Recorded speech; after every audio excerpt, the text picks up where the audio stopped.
Well, we really wanted to try and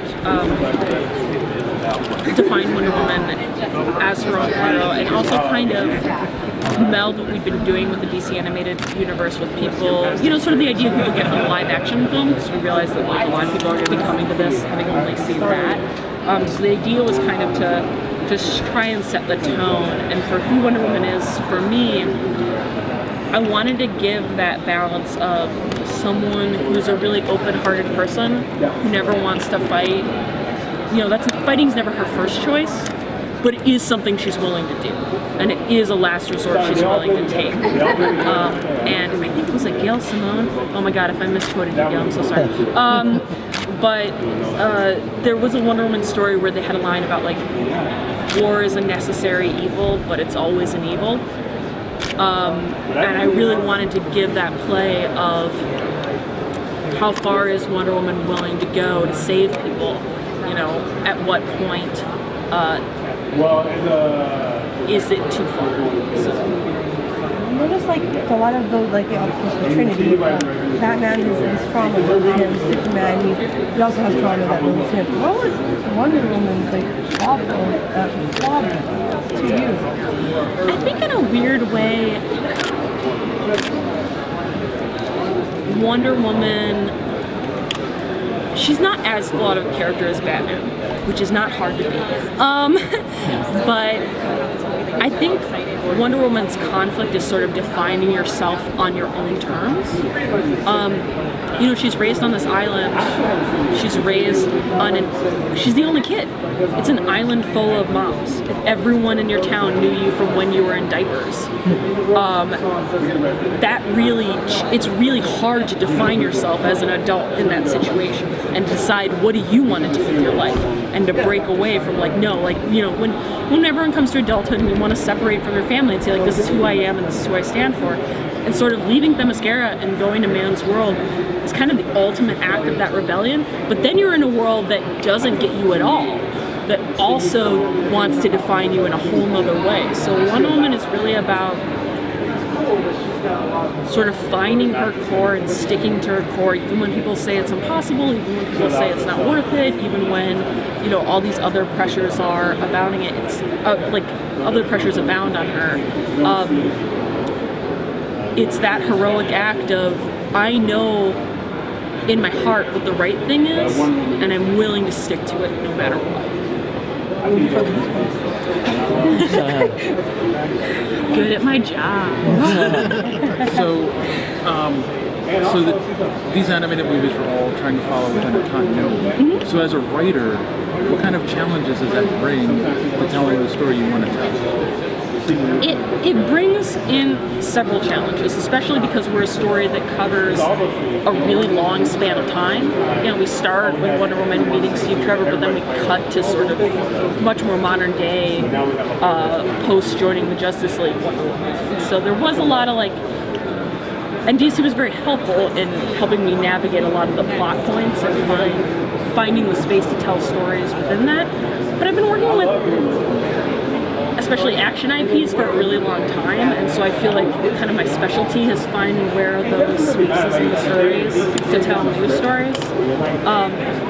This is something I was really excited to tackle. So comic books, what do you think is different for you in the process of writing different comics? Well, you have a lot more people you have to please with animation, and there's a lot more hands that it goes through. Comics, you really only have to convince your editor and your artist that you're not crazy. That's it. Movies, they cost a little more money, so a few more people want to sign off on it. I would say the biggest difference between writing comics and animation is that, think about the difference between a slideshow and actual film. Animation is all about movement. I want it to be visually interesting. I want people to be moving, fighting constantly. Comics is about what are the still images that your mind can fill the rest of the movement in. So when I first started writing comics, I would have problems, especially with fight scenes, where I wanted to show every beat of the fight. And it's no, you really just need the most important bits. It doesn't matter if it links up exactly from panel to panel. you're trying to show the heart of the fight, like sort of like how like haiku, you know, uses just a few words to give you the impression of something bigger. So that's sort of the balancing act of whereas opposed to like you never want just someone standing still, even if it's for that awesome iconic shot. Like let the directors pick what shot's going to be iconic. You as the writer need to keep always driving for the next action, the next visual moving element. So the live action movie, when it came out, it was considered very inspiring to women, and you know they finally got to see themselves as a hero on the big screen and all of that. What do you hope women or little girls take away from this movie? Well, yeah, it was Wonder Woman.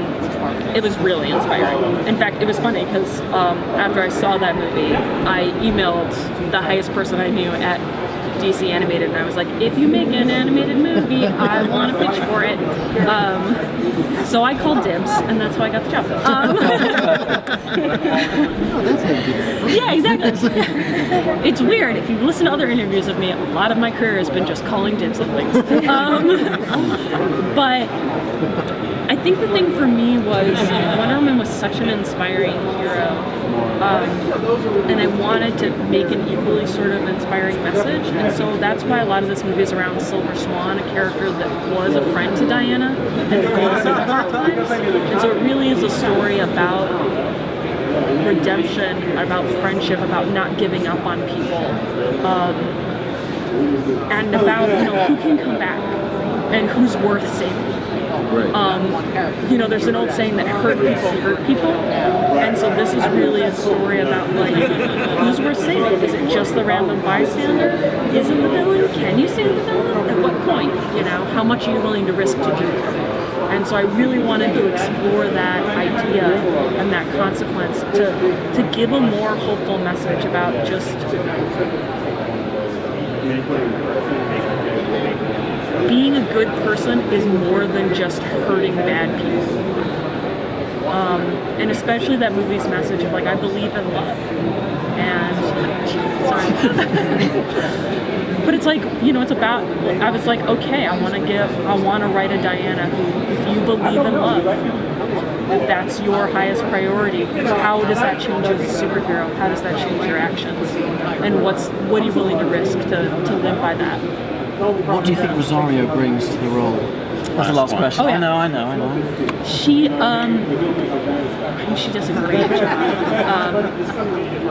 I was really lucky because I knew going in that, because we're going to be in continuity, like I could listen to her and try and tailor to her. To her strengths as a voice actor. To her strengths as a voice actor. Yes, she does a great job of those wonderful hints of emotion where Wonder Woman feels stoic and strong, but you could feel the emotion under it without, getting overly weepy. Like that subtlety and playing to that.